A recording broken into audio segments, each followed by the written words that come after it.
All right, well, on to the bye week, but I had some good review from the game over the weekend and saw some really good things on film, confirmed some things, and then also brought some things that we know we can address and fix. Not an error-free game, but with a lot of points on the board still, but proud of the way the team played and looking forward to the next matchup. Obviously, we'll have a bye, so it'll be a work week for us still.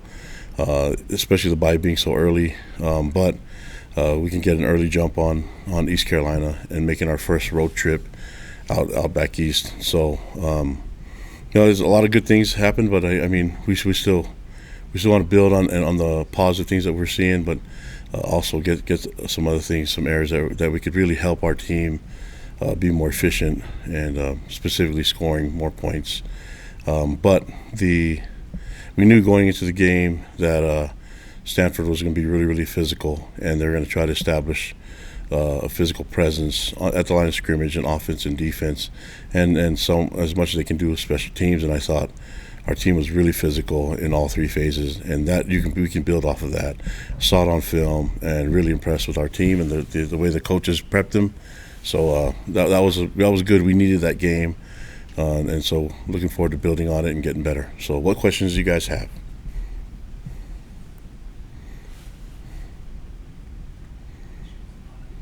All right, we're going to start with Jake Hatch. Kalani, Jake Hatch, KSL Sports Zone in Salt Lake City. Just wanted to ask you, in terms of looking back at that game against Stanford, were you able to glean anything else in terms of the struggles you guys had in the red zone after rewatching the tape? Oh yeah. I mean, we had way too many mistakes, and so there's a combo of mistakes where they're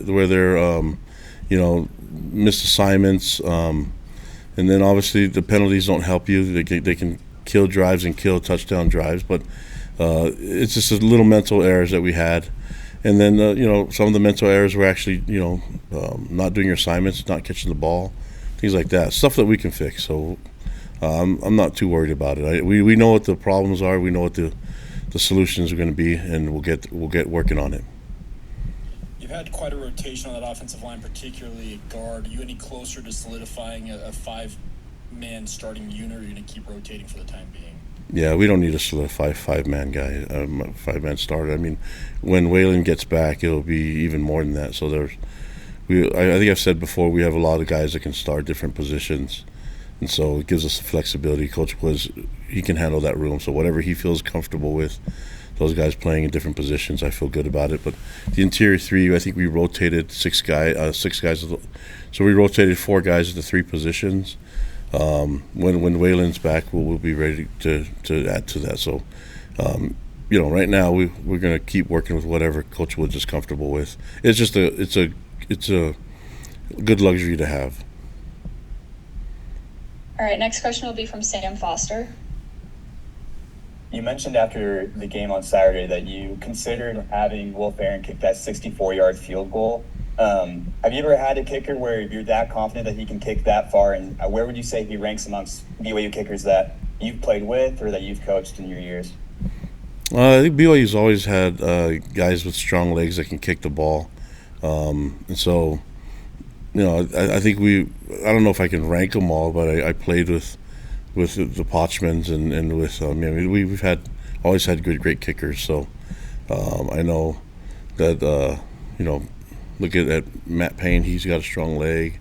So we've always had strong guys that can kick long field goals. They just never really put in that position before. I don't get me wrong. I love that Will can kick and has a strong leg, but we don't have to make him kick these deep ones. You know what I mean? Like, and I wanted him to kick more PATs than field goals, so that's going to be the goal. But I just like his mentality. He was ready to go. He was already warmed up, ready to kick that ball if we needed him to. I think the biggest issue was, why did we have a sack before that made it an even further field goal when we knew it could have been much closer if we didn't take that sack? And that's not all on Bear. That's on the entire team. That's the protection, the routes, all that put together. Next question from Brandon Gurney. Yeah, another special teams question. I don't think we talked enough about Sam Vanderhaar and the work he did on Saturday, hitting Stanford with inside the 5-yard line. Can you maybe just speak of his work and what he's been able to do for the team from a punting perspective. Yeah, and Sam's always been obsessed with being great at what he does, and so he's never he's never held for field goals or PATs before too. And when you give him a task and you ask him to work on it, he's just going to go crazy with it. And looking at the way he does it, I mean, we put a lot on his plate and ask him to do a lot of different things, and he's not a natural football player. He's Australian rules football, so being an Aussie and being here and learning the game and trying to, we're asking him to do a lot of different things. And I think what he's really good at and what he feels comfortable is being an accurate kicker and punting the ball into pinning them is something that he does really, really well. So when we could do that, I think that with this defense, it makes it really hard on offense to have to drive over 90 yards to get a touchdown, and that puts us in a better position defensively, and so it helps. It's a complementary football game for all three phases to work together, and he definitely is a big part of that. And as far as injury-wise, it sounds like Waylon, you guys are expecting him back soon. Is there any update on JoJo Phillips? Or? Yeah, JoJo, I think we're waiting on on a little bit more details. There's going to be some time with him, but looking at Waylon, we were expecting and hoping that Waylon will get done. It all depends on this week. We know for a fact he'll be back the week after. We're just hoping that with this bye week that this can give him some extra time, get him ready to go against East Carolina. Next question from Mitch Harper. Kalani, you noted that this is going to be a work week for you guys still to get an early jump on East Carolina. How will this bye week be structured differently at all with it being so early in the schedule this season compared to years past? Well, we want to still keep in the rhythm of our offense and defense. I mean, we knew about this bye a long time ago, so we prepped for it. So we know what we're going to do practice, and we also can't just it can't be like a regular work week where you guys get some wear and tear. I mean, you've got to do enough, but to keep to keep on top of it and keep consistent. But then at the same time, we still want to gain our legs back and get fresh. And so the balance would be everybody's different at different levels. So I don't know if the starters will have the same same type of week as the backups.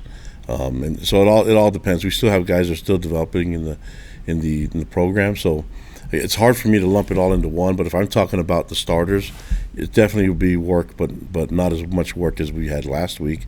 But we still need some things to improve on. So we'll do whatever it takes to get better as a team.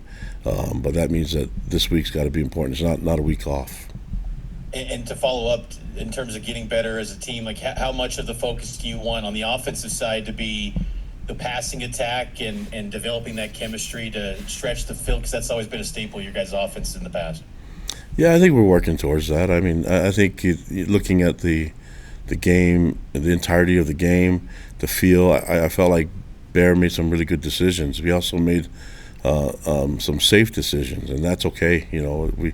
We don't anticipate putting it all on him, and so having the defense that we have and understanding the run game that we have with LJ and Sione and what the O-line likes to do. I mean, we'll put all those things into play. But when we get towards the next phase, I think the more comfortable Bear gets with this offense, and even in game situations and these type of environments, is going to be really good for him.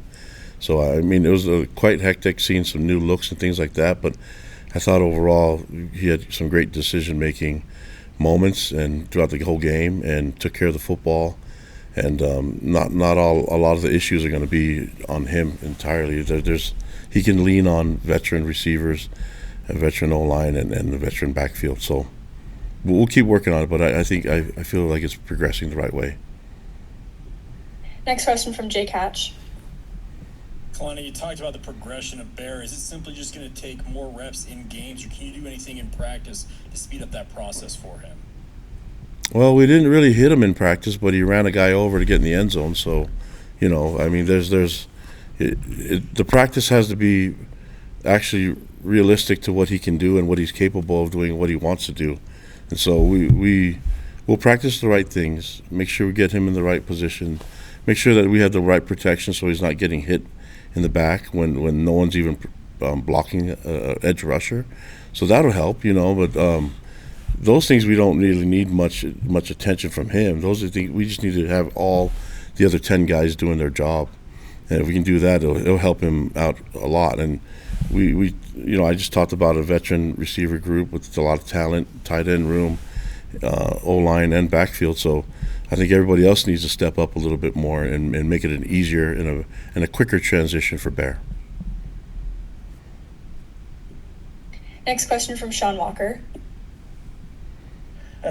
Yeah, Coach. Last week when we were walking in, we heard the loudspeakers going off, and A-Rod actually mentioned that you guys were using kind of some of that piped-in crowd noise for the defense because LES gets so loud when the opponent's on offense on there. Will there be kind of similar things that you guys work on, like sort of the logistical aspects of playing on the road, I guess, that you kind of work on through the bye week and as you prepare to go on the road for the first time? Yeah, of course. Yep, of course. And I mean, we're not the only team that does that, but we got a little bit of that in camp, fall camp. But yeah, obviously the noise will shift the other way, but that's something that I think there's a lot of things that we can do to help prep our team for it. But this is our first road game, so it's gonna be a lot of fun. It's gonna be a really cool experience, and we're counting on seeing our fans out that way. It's gonna be a lot of fun. Next question from Mitch Harper. Kalani, looking at the kind of the snap totals, cornerback Trey Alexander and Evan Johnson led the way in snaps. Are they emerging as the top two guys at cornerback? I think everything's always a competition. I think we have, Maury is another one that's in the rotation. It's good to have great talent. Kind of like I talked about earlier with the interior O-line. We know we have more than just two guys that can start. So Maury will be in the mix for sure with those other two. But it's kind of like the safety thing where we have Tanner and Raider, and then you're seeing a lot of Falatau. We just feel good about a rotation being in there, and we'll see how that goes this next week. But I want those guys to always compete for the starting spots. But also knowing that we have coaches that are capable of getting a rotation where everybody can stay fresh and we can play fast the entire game. And you were mentioned earlier about when you watched the film that the team was really physical and that you can build off that. I'm curious, do you feel like that's going to be maybe the identity of this team that can carry week after week the physicality? And what do you attribute that, how that came together with this group being so physical out of the gates this season? Well, I think we've never had a problem with not being physical, so I think having a tough brand of football matters, but it's just good when people want to line up and play some smash mouth football. It's nice that we can respond the right way. I think a lot of times the game has gone where a lot of people don't think it's really physical. It's gone more of trying to spread the field and do things like that, and it just feels good that you can be able to get in there and pound the rock. And when a team's trying to pound the rock on you, you can be basically hold your ground, and not only that, you can knock them back and get them in minus yards. And so that's always been something that we're proud of with our team. I'm super glad that our staff was able to get that out of the players from the beginning. And I don't know, I'm not going to make statements about our identity. We just got to keep working. We don't know what's going to happen, how the team's going to respond to whatever comes next. But we have a feeling that our guys are very capable, and you have to recruit that, you have to develop it, and you have to keep being all about it. And I think our coaches have done a great job at making sure that these guys can play comfortable. And it's a game with pads on, so you have to be physical and violent. Next question from Jay Catch. Kalani, Frank Reich last week called your defense, or Jay Hill's defense, NFL quality in terms of its ability to mask coverages and the like. Does that speak more to the coaching, or does that speak more to the players' ability to execute what you're looking at? I think it goes both ways. I think you have to have players that can run the system that Jay wants to run, that I completely agree with. And like I said, this is a defense that I'm really familiar with and I feel really comfortable with. So, and then you combine that with the support that they have on the staff from all the different coaches that are in there and the analysts, and makes it really nice. And then you have to have the pieces, the players. We really feel good about the talent on our team, and we're speaking defense specifically. Feel really good about the talent defensively, and there's a bunch of and young, just upcoming young players that are going to be big time players for us. And we're getting some reps here and there for them, but man, we really feel good top to bottom about the entire talent on the defensive side, and I feel good about the coaches. So it goes both ways, but when it comes down to it, the players have to be the ones that can make the plays. And when injuries and things like that happen, you have to rely on the depth, that there's quality depth and there's quality talent behind the guys that are starting. And you're seeing the depth where it's not really much of a gap between 1 to 2, and that's a good sign, And the fact that you have to play more guys because the talent with the 2s are close to the 1s. And you have a great rotation. I love that our coaches are able to do that and recognize that these players are ready for it. But we have guys that are developing that are young that I'm telling you they're going to be something special. And the quicker we can develop them, the better. And I know Jay's really excited about getting that done too. So we feel good about the defense and the way it's working right now. Real quick, Gary Anderson's been up in the box with Jay and Aaron. Is he up there as a resource to bounce ideas off of, or does he have a specific responsibility up there in the box? Yeah, I mean, we have a lot of different things that he does that we can lean on. Consulting us as from his perspective, but he's also been a D coordinator before too, and a great one at that. So utilizing all the talent we have around us. It's been really helpful. I mean, we can't do it all alone, and I know Jay, if you spoke to him, wouldn't say it's all about him, but I do know one thing. Jay's done a great job leading this defense. I'm really happy he's here, but he's done a great job leading his staff and allowing his staff to empower. He empowered them to make some decisions, and you look at the things that Gennaro's been able to do. With the defensive backfield. That's why Jay wants to work in the backfield with him. And you see what's happening with the front seven, with the coaches, with K-Pop and Justin and Sione, the way they're working together there. And so wherever Gary can help, and wherever our guys can help. We also have Chad Kahaha that's been in a lot of different P4 programs. And so it's going really good right now, and I don't have to do it by myself, and neither does Jay, and so it feels good that everybody can help out. Next question from Brandon Gurney.